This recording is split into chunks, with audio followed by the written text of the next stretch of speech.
Eu tenho uma palavra que vai liberar o destino de alguém aqui nessa manhã. Cadê você? Uma palavra pode liberar o destino de uma família. Uma família pode liberar o destino de uma nação. Uma nação pode liberar o destino de uma geração inteira. E geração atrás de geração contarão as grandiosidades dos feitos de Deus. Sabe, a Bíblia fala a respeito de heróis da fé que mudaram a história, mas tudo começou com um passo de fé. E é sobre isso que eu quero falar nessa manhã. Você está feliz ainda? Diga amém. Antes da gente começar, eu queria convocar aqui pelo menos uns 400 incendiários. Tem algum incendiário aqui nessa manhã? Vamos, tem alguém apaixonado por Jesus nessa manhã? Aleluia.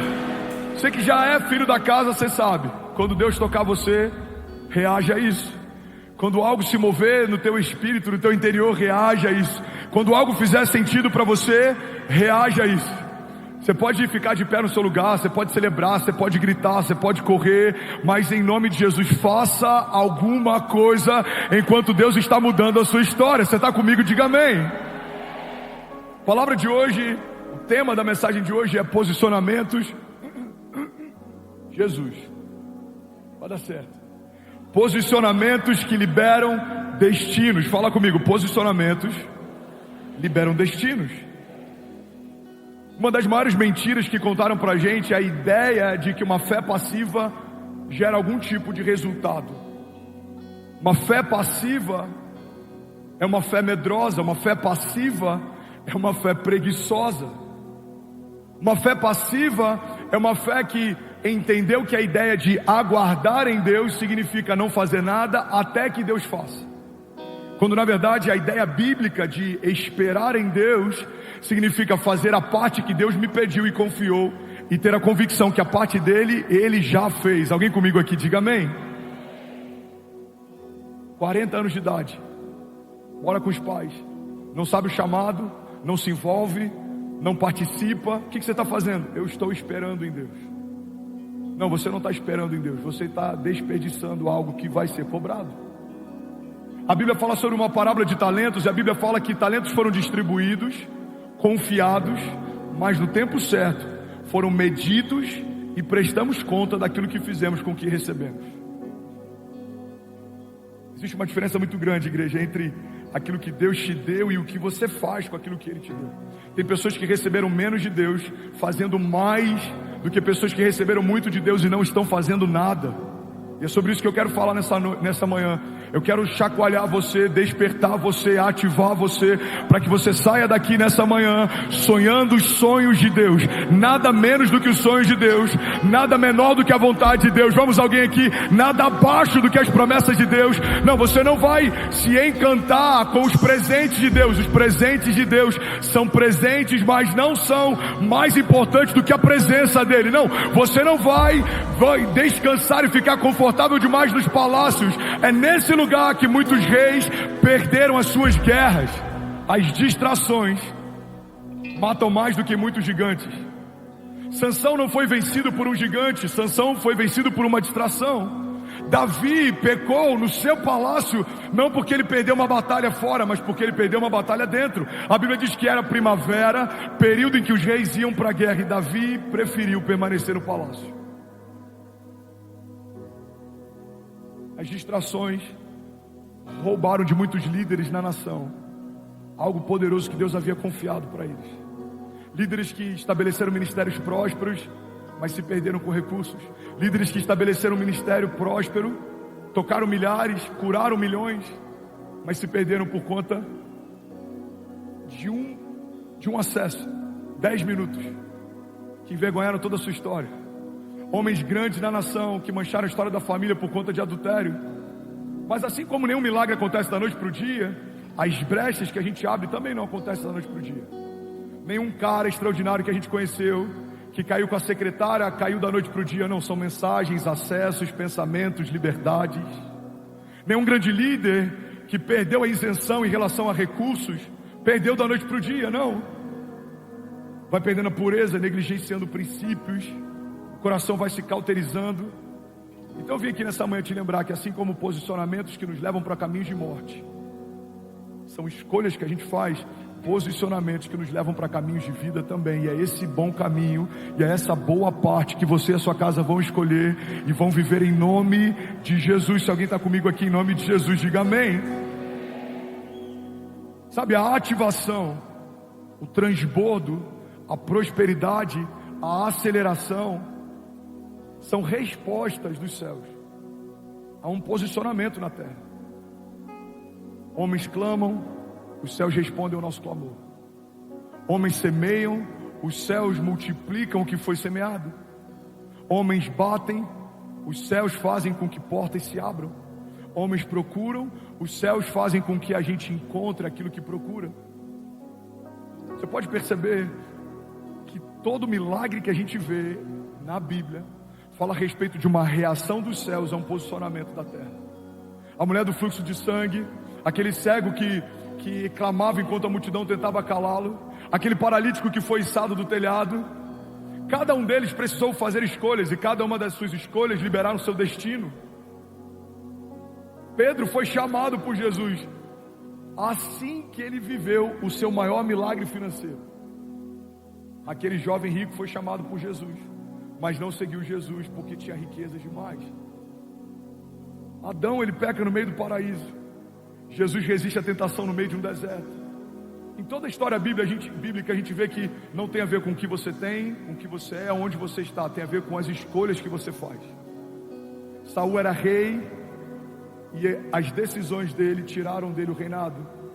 Davi era pastor e o coração dele fez ele reinar. José foi feito escravo, mas a resiliência, a confiança dele nas promessas de Deus tornou ele governador. O governador, porque não caminhava e ouvia os céus, precisou trazer um escravo para aconselhar. Sabe, não importa a posição que você ocupa ou o cargo que você tem, tudo isso é indiferente, irrelevante. Agora, a posição que você ocupa em Deus é o que vai definir o teu destino e toda a tua história. Alguém está comigo aqui? Alguém comigo aqui de verdade? Sabe o que eu amo na igreja? A igreja é o único organismo social em que faixa etária, poder aquisitivo e o quão culto você é não interferem em nada na posição que você ocupa dentro de um ministério. Para uma igreja saudável, é possível que um CEO de uma grande companhia se converta aqui hoje, como tem se convertido em todos os cultos. Em algum momento ele queira participar do projeto de Deus e ele se entender o corpo de Cristo e ele vai ser ativado no chamado. E vamos imaginar que ele queira servir na intercessão. É possível que um coordenador da intercessão trabalhe na portaria do prédio em que esse homem dirige uma empresa. Mas quando ele entra no ministério, ele precisa reconhecer que a posição que essa pessoa ocupa é mais alta do que a posição que ele ocupa. O único organismo social que não leva em consideração diploma ou um histórico natural, que não leva em consideração justiça própria ou uma performance pessoal, é o reino de Deus. No reino de Deus é possível você dormir como escravo e acordar como governador. No reino de Deus é possível você dormir como perseguidor e acordar como libertador. Alguém está comigo aqui? Diga amém.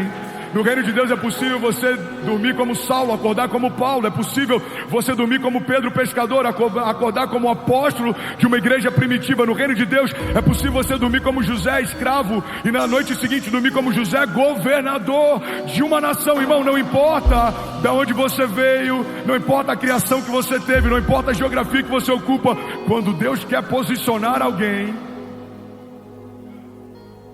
não há quem possa impedi-lo. Alguém está comigo aqui? Diga amém. Você pode celebrar Jesus no seu lugar.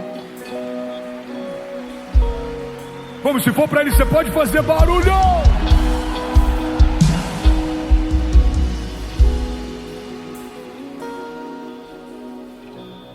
Agora, o que diferencia homens naturais que se tornam extraordinários e homens extraordinários que escrevem uma história ordinária? É o seu posicionamento, é o seu nível de obediência, é o seu nível de resiliência, é o seu nível de honra. Ontem a gente fez o último Experience. Puder abaixar só um pouquinho o teclado. Ontem a gente fez o nosso último Experience em Curitiba.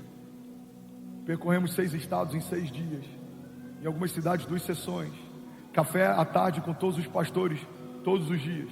Reunião depois dos cultos, todas as noites. Fizemos o Experience, mais de 10 mil pessoas no auditório, 130 mil pessoas online. No dia seguinte embarcamos de novo. Ontem, na última sessão do último culto, do último estado, da última cidade, eu estava exausto. E aí eu falei com o pastor André, eu falei, pastorzão, deixa eu só celebrar esse último culto. Eu não quero pregar, eu estou exausto. Eu vou ser sincero, eu nem queria estar aqui, eu queria estar com meus filhos, eu estou morrendo de saudade deles. E aí ele falou, Fernandes, eu preciso que você pregue. Pastorzão, eu amo te ouvir pregar, a igreja ama te ouvir pregar, eu estou aqui só para te honrar, me poupa dessa. Ele falou, cara, é importante para mim que você pregue. E aí eu subi e preguei, e foi a maior liberação que eu consegui dar em todos os dias de Experience. Por que isso aconteceu?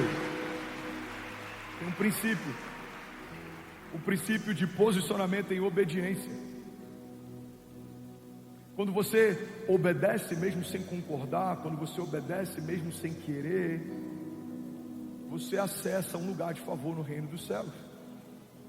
Jesus cumpriu esse princípio. Jesus está diante da morte, ele está a alguns momentos de se entregar na cruz. Ele fala, Pai, se possível for, afasta de mim esse cálice, mas todavia seja feita a tua vontade, não a minha.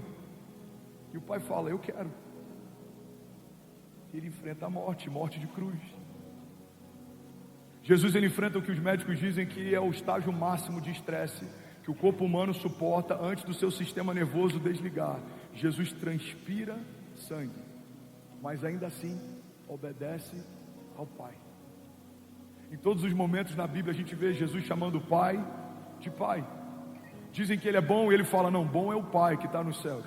Perguntam como que ele faz as coisas que ele faz, ele diz, eu só falo o que eu ouvi o meu Pai falar, eu só faço o que eu vi o meu Pai fazer. O único momento da história bíblica, antes da crucificação, em que vemos Jesus chamando o Pai de Deus, é quando ele está na condição de pecado, crucificado sobre o madeiro.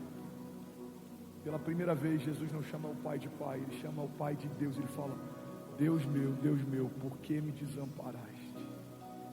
Irmão, o único Filho de Deus enfrentou a separação para cumprir algo que o Pai pediu. E a gente acha que vai viver a plenitude da vontade de Deus sem fazer o que Deus está nos pedindo. Se nem Jesus foi poupado, irmão, de caminhar em obediência, não acredite que a gente pode fazer o que quer e vai viver o que Deus disse que a gente viveria. A única pessoa que pode frustrar os planos de Deus sobre a sua vida é você. Porque quando Deus profetizou algo, prometeu algo, comunicou algo, existe uma dinâmica criativa nos céus. Tudo que sai da boca de Deus se torna automaticamente uma realidade nos céus. Então quando Deus falou a respeito de um filho, esse filho já é real. Quando Deus falou a respeito de uma nação, essa nação já foi te confiada. Quando Deus falou a respeito de um ministério, esse ministério no céu já existe. Mas pode ser que para você ele nunca se torne palpável. Por quê? Porque se você não se posiciona na terra, você não consegue tomar posse das realidades dos céus. Bill Johnson diz que a fé significa nos apossarmos das realidades dos céus e colidirmos violentamente com as realidades ao nosso redor, porque o reino inferior não subexiste. Então é possível, quero fazer uma analogia aqui, que exista um André na terra e exista um André no céu. O André no céu é o André de Deus, é o André que Deus sonhou, gerou, profetizou, é o André que carrega promessas. Mas o André da terra pode se tornar um espelho do André dos céus, ou não.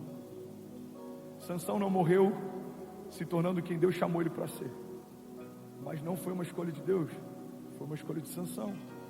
Davi não precisava ter a mancha no seu ministério e dentro da sua família como teve, mas foi uma escolha de Davi, não foi uma escolha de Deus.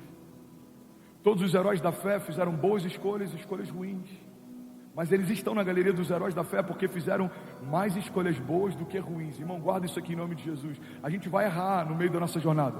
A gente vai forçar portas que a gente achou que a gente estava rompendo elas. A gente vai entrar em ambiente que a gente achou que foi Deus quem proveu, mas na verdade era a gente que queria. A gente vai fazer projetos que a gente achou que era uma ideia de Deus, mas na verdade eram ideias nossas. E está tudo bem. Agora, o que você não pode perder é o temor de, quando entender que não é de Deus, voltar para o lugar que Deus pediu para estar. Talvez você está aqui nessa manhã e você abriu concessões na tua empresa, você abriu brechas na tua casa, você negligenciou o teu chamado, você deixou para o passado ou escondeu sementes. Mas Deus te trouxe aqui nessa manhã e está usando alguém exausto para te falar a respeito de posicionamento e obediência, para que você nunca tenha desculpa para dizer: eu não tenho tempo, eu estou cansado, eu não consigo. Não, o Deus que fez os céus e a terra se entregou nu numa cruz, e ele foi rasgado e não havia mais sangue, vertia a água dele e as suas vestes foram lançadas entre aqueles que os castigavam, e ele não deu uma palavra, e ele foi até a morte como uma ovelha no matadouro. Ele se entregou. Irmão, guarda isso em nome de Jesus. Se você enfrentar os processos que Deus te chamou para enfrentar, você vai viver a redenção que Deus te chamou para viver, porque a palavra de Deus diz que ele se entregou, mas ao terceiro dia ele ressuscitou. Aleluia, aleluia. Alguém comigo aqui?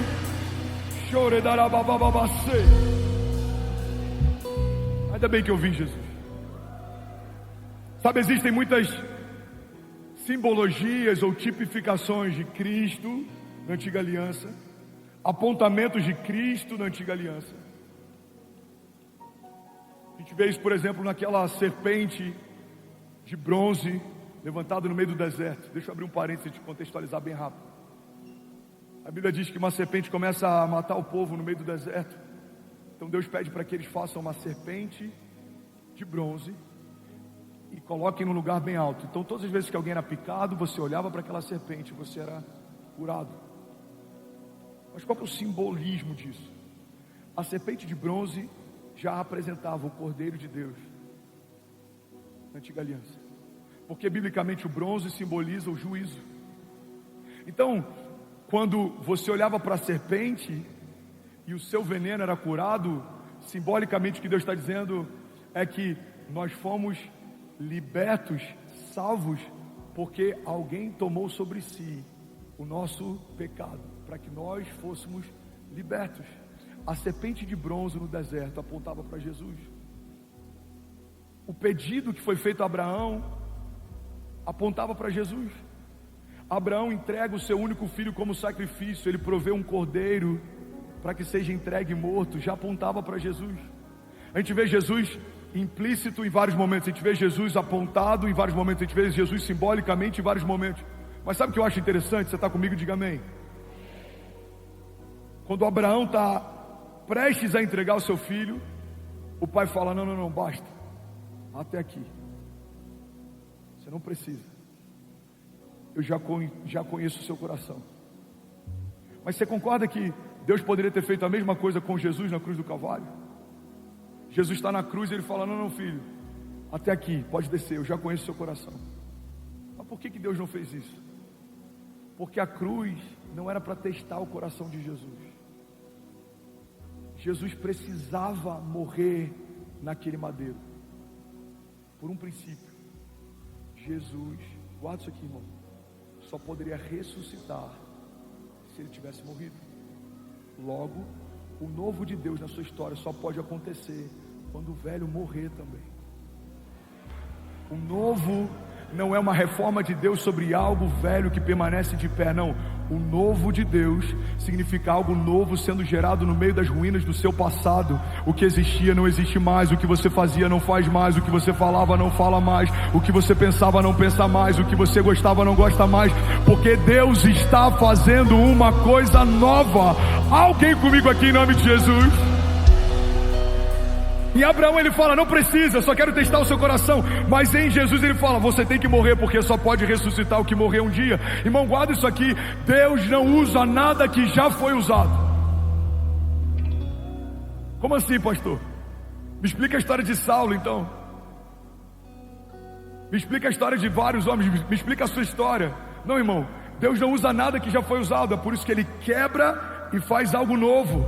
Deus não usa o Saulo velho, não. Deus usa o Paulo novo. Deus não usa o André como ele estava, não. Deus matou o André e fez o André novo. Deus não vai usar a sua casa melhorando a conduta moral, não. Deus quer fazer uma nova casa, uma nova família, novos sonhos, novas vestes, novos passos de fé. Alguém comigo aqui em nome de Jesus? Aleluia, aleluia. Em que momento entendemos que evangelho é uma moderação de usos, costumes e condutas? Em que momento reduzimos a verdade do novo nascimento e o poder de uma aliança feita com o sangue do próprio Deus a um clube social que xinga menos ou não xinga, bebe menos ou não bebe? O evangelho não é só sobre você ser alguém comedido ou conservador. O evangelho fala a respeito de um escravo que se tornou filho. Fala a respeito de alguém que era cativo e agora é um libertador. Fala a respeito de alguém que viveu um milagre e agora é um canal de milagres. Fala a respeito de alguém que foi curado e agora por onde passa a cura. Fala a respeito de alguém que foi chamado e aceitou o chamado e agora por onde passa algo acontece, irmão. O evangelho é loucura para quem não crê, mas para nós que cremos ele é o poder de Deus.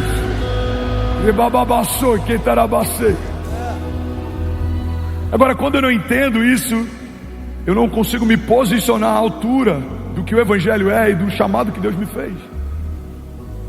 Não, eu estou posicionado, pastor. Todo domingo eu estou lá. Sempre que dá o dizimo. De vez em quando eu até sirvo. Deus não te chamou para ser um crente, irmão. Jesus não se entregou para você se tornar evangélico. O unigênito de Deus não morreu para você fazer parte de um clube. Não, você foi chamado para ser um libertador.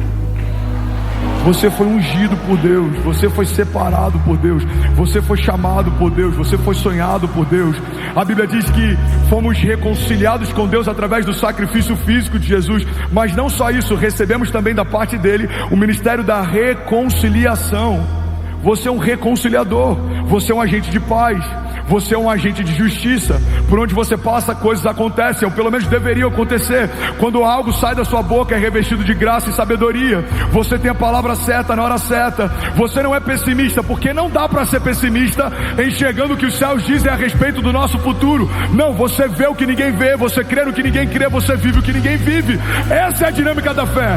A fé nada mais é do que ver o invisível, crer no inacreditável, se mover pelo impossível. O mundo natural diz: não dá, não vai acontecer, não tem como. Os homens espirituais dizem: já aconteceu. Aleluia. Aleluia. Agora a nossa medida está tão baixa que pregar cansado parece martírio, que crer no impossível parece que você é um visionário, que não desanimar quando está doente ou no leito parece que você é crente demais. Quando eu estava doente, as pessoas surpreendiam porque eu não me abatia, eu não me entreguei. Mas eu falei para eles: eu prego por anos a respeito de um Deus de milagres. Eu falo para as pessoas não se abaterem no dia mal. Agora a minha mensagem tomou vida. O meu sermão virou gente. Como que as ovelhas que eu falo por anos que não podem se abater no dia mal vão me encontrar batido no dia mal? Eu preciso caminhar à altura daquilo que eu prego. Aí alguns falam: Fernandes, você é um visionário, você está enxergando algo grande. Não. Isso não é ser um visionário, isso é ser coerente. O Deus que fez tudo que não existia em 6 dias, o Deus que fez do barro o homem e do osso a mulher, o Deus que resetou a terra e fez uma arca se tornar um lugar de novos começos, o Deus que mudou a história através do sacrifício do único filho e chamou ele da morte ao 3º dia. Esse mesmo Deus me chamou para ver o que ele está vendo, crer naquilo que ele está falando. Então não tem espaço, irmão, para caminhar abaixo daquilo que ele já me mostrou. O que a gente precisa gastar tempo é vendo o que Deus está vendo. E depois que você enxergar isso, você precisa caminhar à altura daquilo que Ele te mostrou. No mundo dos negócios eles chamam de big picture. Você tem que ter uma big picture, ou você tem que ter um big idea. Você tem que ter uma ideia principal. Você tem que ter algo que ancora tudo que vai ser construído no entorno. Mas no reino de Deus, isso é promessa, palavra. Deus te prometeu algo, Deus te mostrou algo, Deus te falou algo. E enquanto Ele te falava, isso já se tornava realidade. A questão não é se aquilo que Deus falou é real ou não. A questão é se você vai acessar um lugar onde Ele guardou isso. A Bíblia diz que Deus já nos abençoou com todas as bênçãos espirituais nas regiões celestiais em Cristo Jesus. Você está comigo? Quando Deus promete algo a alguém, instantaneamente o que foi prometido já é real. Mas ele está guardado nas regiões celestiais em Cristo Jesus. Você precisa acessar. Quantos traficantes carregam o nome de profetas? Quantos deles você crê que vão ter o mesmo destino que os profetas? Agora, o que mudou o destino deles? São as escolhas, não as promessas. Cada um deles tinham promessas tão gloriosas como você tem. Porque Deus não faz nada sem propósito. Não há uma criação que tenha sido gerada por Deus na história da criação que Deus não tenha feito com um intento, com um destino, com um propósito, com uma promessa. Então, é possível morrer sem as promessas se cumprirem? É óbvio que é. A gente canta ou cantava essa canção que ela carrega algo que não é verdade. Não morrerei enquanto a promessa não se cumprir. Não, tem muita gente morrendo enquanto muitas promessas não se cumpriram. Quem tem promessa de Deus não morre, não. Morre sim. Tanto quanto quem não sabe as promessas que tem. Então o que eu preciso saber? Se eu sei as promessas que eu carrego, eu preciso viver por elas. Eu preciso ser consumido por elas. Eu lembro que uma vez a gente estava no meio de um mutirão lá em Miami. Eu estava exausto e eu estava envolvido e a gente estava sonhando. E aí um jovem falou para mim: pastor, é apaixonante ver como você se doa pela igreja. Eu falei para ele: cara, um dia eu disse para Jesus que eu morreria pela obra. Eu preciso viver por ela. Você em algum momento já disse: eu morreria pelos meus filhos. Você morreria por eles? Então viva por eles. Eu morreria por Jesus. Você morreria por Jesus? Então viva por Jesus. Porque não é coerente a gente falar: eu não negaria a minha fé e morreria por ele, mas na nossa semana a gente não vive por ele, não tem tempo com ele, não se dedica aos sonhos dele, não conhece os planos dele, não se move pela agenda dele. Irmão, ele não pode ser adicionado na sua agenda, ele precisa se tornar a sua agenda. Deixa eu abrir um espaço aqui para ele no domingo. Uau, esse domingo eu consegui vir. Não, ele é tudo em todos, ele é o princípio e o fim, nele tudo subsiste. Ele recebeu de Deus a plenitude, o nome dele está acima de todo nome que se possa mencionar, não só no tempo presente como no vindouro também. Ele está acima de todo principado e potestade, ele está acima de todo poder e autoridade. Ele não existe, ele é. Antes que tudo fosse, ele já era. Ele estava com o Pai no princípio, ele era Deus, e todas as coisas foram feitas por meio dele, e sem ele nada do que foi feito se fez. Ele te viu quando ninguém via, ele te fez quando nada existia, ele te nomeou antes dos seus pais existirem ou te nomearem. Ele já era. Alguém comigo aqui, levante suas mãos e diga: eu creio que a vontade de Deus é boa, perfeita e agradável. Diga: eu e a minha casa estamos debaixo da vontade de Deus. Diga: eu sou quem Ele diz que eu sou. Eu tenho o que Ele diz que eu tenho. Diga: eu posso o que Ele diz que eu posso. Em nome de Jesus. Você pode celebrar Jesus no seu lugar.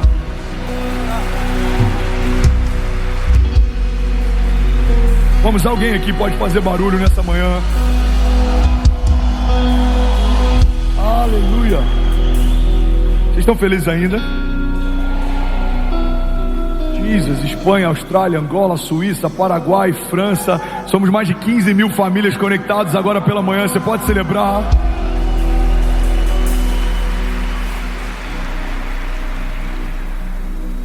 Deus não usa homens medrosos, nem preguiçosos, nem passivos. Deus não usa homens que são bons em desculpas ou vitimistas. Mas Deus também não precisa que você seja bom naturalmente para aquilo que Ele vai fazer, porque não é sobre você, é só sobre o seu posicionamento. Ele usa um homem que não é bom de fala para falar com o faraó. Ele dá para ele um cajado e um pedaço de madeira abre o mar. É porque nunca foi sobre o pedaço de madeira ou sobre a qualidade da fala que ele tinha, sempre foi sobre um posicionamento que ele teve. Deus disse vai, e ele foi. Deus disse fala, ele falou. Deus disse confia, ele confiou. Deus disse toca, ele tocou. E tudo aconteceu a partir dos posicionamentos que Moisés teve. Nunca foi sobre a capacidade produtiva de Noé, ou sobre a tecnologia de engenharia daquela arca. Sempre foi sobre o posicionamento de Noé. Enquanto ele construía algo que Deus pediu para construir, todos ao seu redor zombavam da sua construção. Noé parecia estúpido até as primeiras gotas de chuva caírem. nunca foi sobre a eloquência de Pedro ou sobre a sua teologia. Ele era um pescador rude, não era culto, não era douto, mas ele acaba de viver o maior milagre financeiro e abre mão da sua maior pescaria para seguir a um Deus de milagres. Irmão, olha para mim em nome de Jesus. Muitos de nós fomos chamados assim como Pedro foi, mas preferimos ficar com a última pesca maravilhosa do que seguir Jesus, aquele que faz milagres. Quantos aqui pediram coisas para Deus enquanto receberam, deixaram Deus seguindo, mas preferiram permanecer no lugar do último grande milagre? Guarda isso aqui em nome de Jesus, irmão. Eu sou pastor há alguns anos, mais de 10 anos pastoreando pessoas, e eu já vi muitas vezes pessoas pedindo coisas para Deus que quando Deus deu, essas coisas se tornaram a desculpa pelas quais essas pessoas não tinham mais tempo para Deus. Pastor, meu sonho é ter uma empresa para eu poder me dedicar mais à obra. 3 anos depois, irmão, cadê você, pastor? A empresa, você sabe como é que é, tá uma loucura. É reunião, é trabalho, é cansaço. Pastor, meu sonho é casar, e quando eu casar a gente vai se dedicar à obra. Casou, você não vê mais. Não deixe que os presentes que Deus te deu para testar o seu coração se tornem um motivo pelo qual Deus não te dá novas ondas de favor e graça. Quando Pedro recebe uma pesca maravilhosa, ele recebeu mais do que um milagre pontual. O coração dele foi testado, porque se ele abre mão de uma rede cheia para me seguir, eu posso confiar para ele uma geração. Ele não vai se perder. Por que Jesus não chama Pedro enquanto as redes estão vazias? Por que Jesus, quando viu Pedro frustrado, não chamou ele para segui-lo? Porque se o Pedro frustrado segue Jesus, o peso do posicionamento de Pedro era diferente. Mas quando Pedro abastado, que acabou de viver um milagre, as redes estão cheias, segue Jesus, o peso da renúncia dele é diferente. Quantas coisas a gente já deixou de viver em Deus porque preferiu o conhecido, o ordinário, do que teve coragem de se lançar no extraordinário, desconhecido de Deus? Deus está falando com alguém aqui nessa manhã? Estamos em Alphaville. Para alguns a terra do networking, para outros a terra da oportunidade, para nós a terra do avivamento. Vamos quebrar cada um dos altares que foram estabelecidos aqui. Não, nós amamos a Deus mais do que o dinheiro. Alguém aqui? Amamos a Deus mais do que oportunidades. Amamos a Deus mais do que acessos naturais. Amamos a Deus mais do que estratégias humanas. E porque amamos a Ele mais do que todas essas coisas, Deus vai nos dar acessos, recursos, estratégias, avanço, multiplicação. Porque a palavra de Deus nos dá um conselho: busque em primeiro lugar o meu reino e a minha justiça, e essas coisas vos serão acrescentadas. Não busque como primícia o que os céus chamam de acréscimo. Busque o meu reino e essas coisas serão acrescentadas. Então Deus está dizendo: isso é primícia, isso é acréscimo. Mas quando a gente está perdido, a gente busca em primeiro lugar a estabilidade e a realização dos sonhos, a nossa agenda pessoal, as nossas vontades, e em algum momento acrescentamos ao reino. Irmão, não trate, fala para quem está do seu lado, não trate como acréscimo o que os céus chamam de primícia. Plantados na casa do Senhor, florescerão nos seus atos, diz a palavra. Alguém comigo aqui ainda? Alguém feliz com Jesus ainda? Eu vou ler rapidinho algumas passagens bíblicas que falam a respeito de condicionais que Deus estabelece. Pastores, me ajudem, vamos junto. Não parem de interceder, Deus está fazendo algo poderoso aqui nessa manhã, eu não tenho dúvidas disso. A medida de toda a resistência é proporcional à medida daquilo que Deus está fazendo. Quando Davi é um pastor, animais levantam para tentar pará-lo. Quando ele se torna rei, o inferno comissiona reis para tentar pará-lo. Quando você é alguém que tem voz para um bairro, resistências no bairro vão tentar te parar. Quando você se torna uma voz da nação, vozes na nação vão tentar te parar. Irmão, a cada nova medida de honra e de autoridade e de unção, você vai enfrentar uma nova medida de resistência e de levantes e de tribulações. Então, se nessa manhã o nosso desafio, e do seu pastor em especial, é o cansaço, eu creio que existe uma onda de renovo e de liberar de Deus sobre nós como igreja. Por isso nós declaramos em nome de Jesus, a despeito de todo levante, de toda resistência, de todo todo desafio, a despeito de toda tribulação ou tempestade ou gigante, a despeito de toda palavra contrária ou arma forjada contra nós, a despeito de tudo que é natural, de tudo que é feito por homens, a despeito de tudo que é temporário, passageiro, estamos debaixo de uma palavra de Deus, e a palavra de Deus nos garante que todas essas coisas podem passar, mas as palavras dele sobre nós, elas não passarão. Alguém quer isso aqui em nome de Jesus? Será que você pode fazer barulho? Aleluia. Aleluia. Sabe, existem promessas condicionais. Existem promessas que Deus espera de nós algo, e se cumprimos o que Ele pediu, Ele libera sobre nós o que Ele prometeu.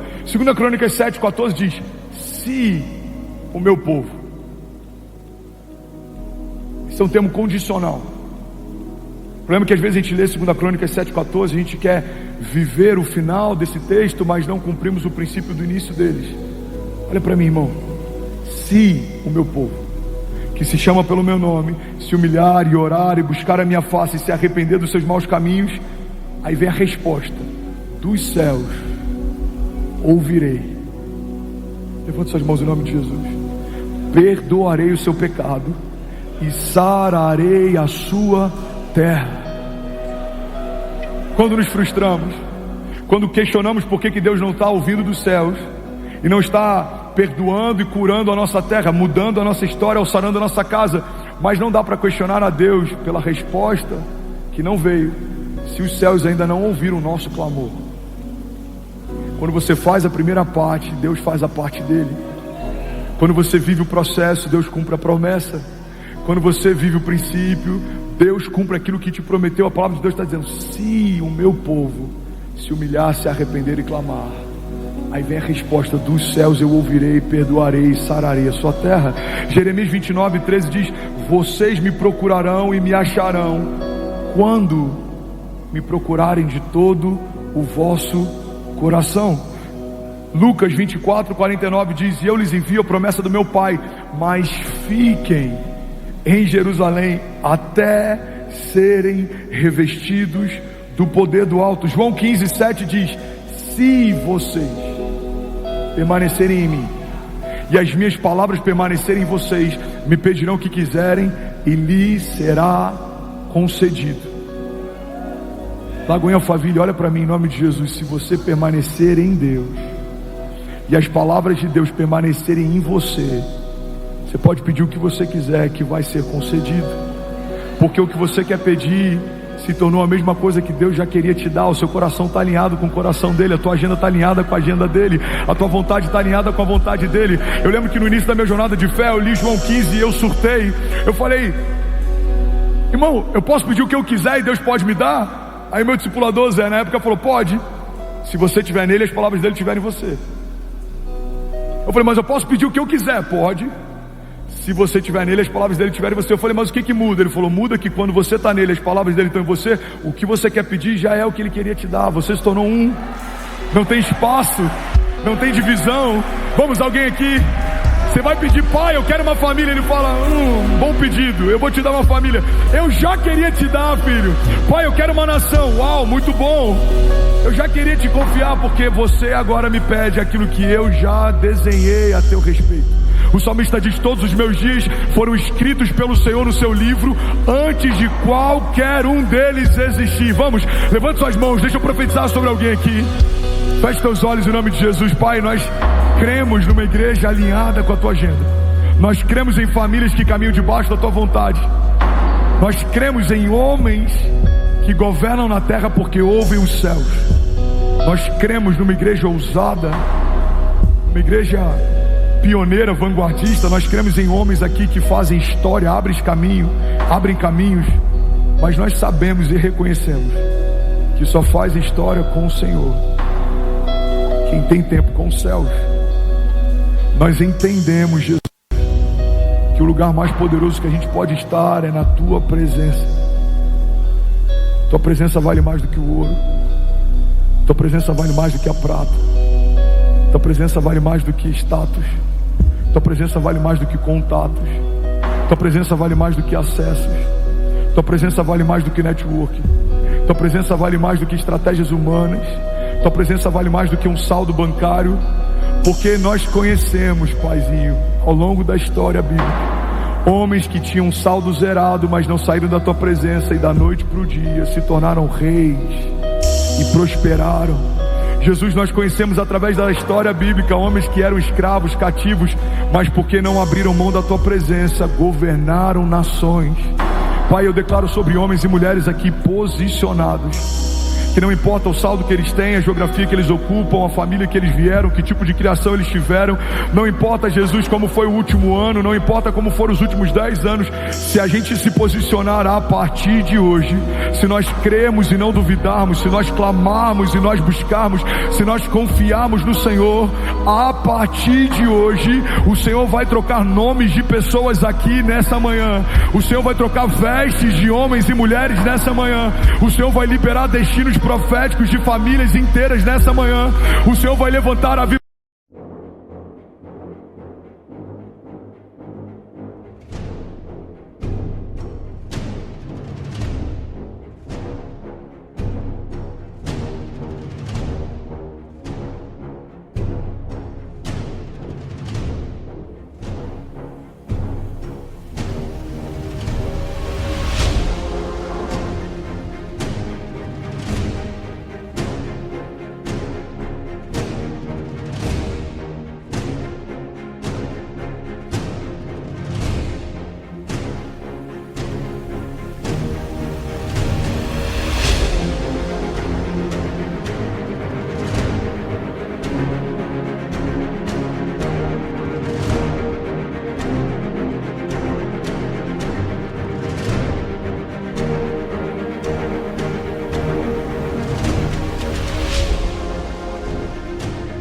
Avalistas, libertadores, patrocinadores do teu reino nessa manhã. O Senhor vai levantar homens fortes, homens que lideram centúrias, homens que lideram 100, homens que lideram 1000, homens que lideram 10.000. Pai, nós cremos, o Senhor pode, com uma palavra tua, liberar destinos nessa manhã. Homens que tocarão nações, homens que tocarão estados, homens que tocarão cidades. A tua palavra diz: pede-me e eu te darei nações por herança e os confins da terra como a tua propriedade. Pai, eu te peço, nos confia a nação, nos dá acesso em mesas altas, em lugares específicos. Jesus, nos dá voz de conselho para aconselhar homens que tomam decisões, que mudam destinos. Jesus, nos dá a palavra certa na hora certa, nos dá sabedoria que excede a nossa idade, nos dá autoridade que excede o nosso tamanho, nos dá alcance que excede aquilo que poderia ser justificado. Alguns vão dizer: não faz sentido falar como fala tendo a idade que tem. Não faz sentido estar onde está tendo a história que teve. Não faz sentido ter os recursos que tem vindo de onde veio. Mas em todos esses momentos nós diremos: o Deus de milagres mudou a nossa história.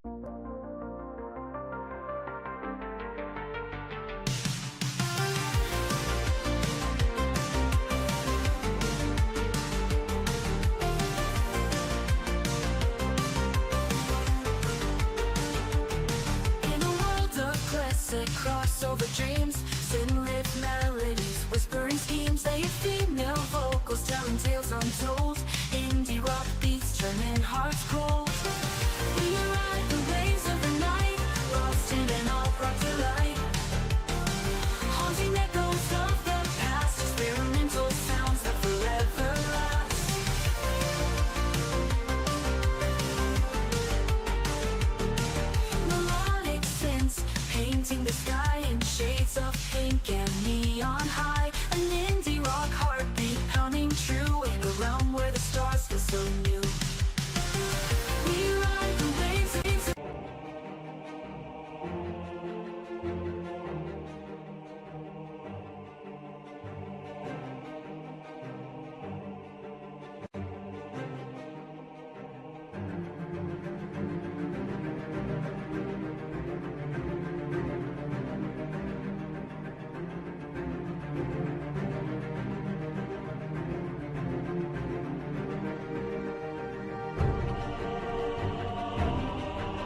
história. Vejam, Ele está fazendo uma coisa nova. Vocês não percebem? Quantos creem na Goiânia que Deus está fazendo uma coisa nova? Será que você pode dar um brado de liberdade no seu lugar? Como será que alguém pode fazer barulho? Aleluia! Aleluia! Vamos, você pode celebrar Jesus por um minuto. Exalte a Ele, exalte a Ele, exalte a Ele. Exalte a Ele. Santo! Bom, você acabou de assistir uma mensagem aqui do nosso canal. Eu tenho certeza que ela te edificou e que ela vai gerar algo novo em você. E a gente separou mais 2 vídeos. Eu quero deixar essas indicações aqui para você continuar queimando com Jesus. E eu quero muito te fazer um pedido também. Se essa mensagem te edificou, comenta aqui embaixo, segue o canal, me ajuda a compartilhar para que mais pessoas sejam tocadas também. Deus te abençoe.